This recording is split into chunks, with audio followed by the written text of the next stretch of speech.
Bengal police और CID की custody में रहे शेख शाहजहां पर अब सीबीआई का शिकंजा कसने वाला है, क्योंकि हाईकोर्ट की सख्ती के बाद शेख सीबीआई की कस्टडी में रहेगा।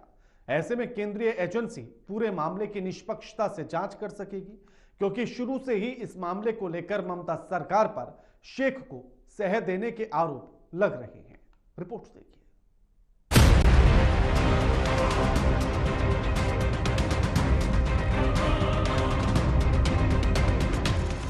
शेख शाहजहां को सीबीआई के सौंपने के कलकत्ता हाईकोर्ट के आदेश की अवहेलना पर ममता सरकार को बड़ा झटका लगा है।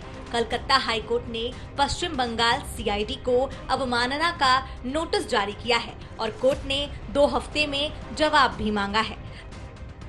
तो पहला सवाल ये उठता है कि एक क्रिमिनल को बचाने के लिए ममता बनर्जी, जिसके अंडर होम मिनिस्ट्री है, हमारे मुख्यमंत्री जी, वो क्यों ऐसी इतनी डेस्परेट है? इस डेस्परेटनेस का कारण क्या है, ये हम सबसे पहले हमें पता करना चाहिए। आप लोग भी पता करिए कि शेख शाहजहां के पास क्या खजाना है जिसके कारण मुख्यमंत्री जी, पश्चिम बंगाल के मुख्यमंत्री, एक क्रिमिनल को बचाने के लिए इतना दूर तक जा रही है। और सबसे बड़ी बात ये तो कॉन्टेम ऑफ कोर्ट है। तो कॉन्टेम ऑफ कोर्ट ये जो हुआ है, कोर्ट को चाहिए कॉन्टेम ऑफ कोर्ट का केस करने के लिए, और डीजी को और जो होम मिनिस्टर, बंगाल के मुख्यमंत्री जी खुद होम मिनिस्टर है, इन दोनों को जेल में डालना चाहिए कॉन्टेम ऑफ कोर्ट की करने के कारण। दरअसल कलकत्ता हाईकोर्ट ने 5 मार्च को संदेश खाली में ईडी के अधिकारियों पर हमले का मामला और टीएमसी के निलंबित नेता शाहजहां शेख की हिरासत सीबीआई को सौंपने का निर्देश दिया था। कोर्ट ने पश्चिम बंगाल पुलिस की कार्रवाई को लेकर फटकार लगाते हुए कहा था कि आरोपियों को बचाने के लिए जांच में देरी का प्रयास किया जा रहा है।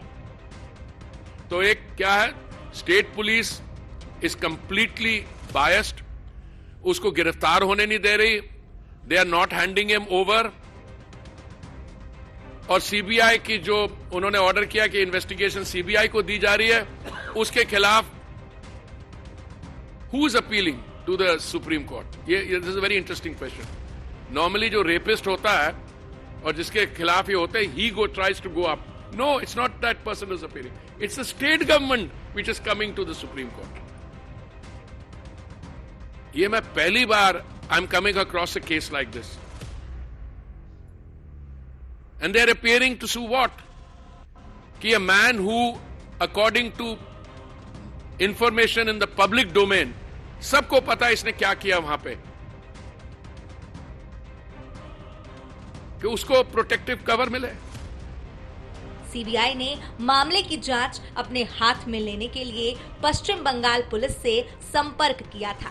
एजेंसी की एक टीम शाहजहां शेख को हिरासत में लेने के लिए अर्धसैनिक बलों के साथ कोलकाता के सीआईडी कार्यालय भी पहुंची, लेकिन उसे हिरासत में नहीं ले पाई।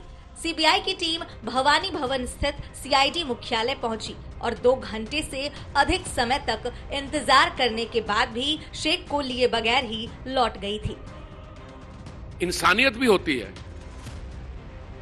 And a situation where women have agitated, ED officers have gone there and so it's not only a complete breakdown in the law and order situation, but उनकी जो वैल्यू सिस्टम है, और ऐसे आदमी को स्टेट गवर्नमेंट कह रही है इसको मत ले जाइए। अभी सुप्रीम कोर्ट में क्या हुआ, what I have seen available in the public domain, की the matter was came up before justice Sanjiv Khanna.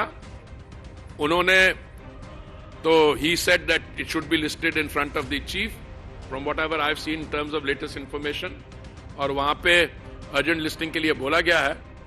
But at this stage also I think it is a matter of great shame and highly condemnable that a state government allows this kind of an incident to take place.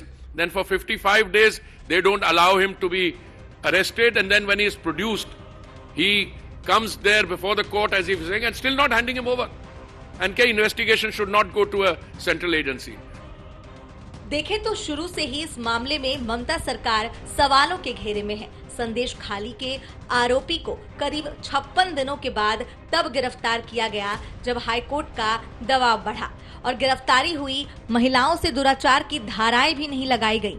और अब जब high court ने आरोपी शेख को और case को CBI को सौंपने का आदेश दिया तो ममता सुप्रीम कोर्ट पहुंच गई।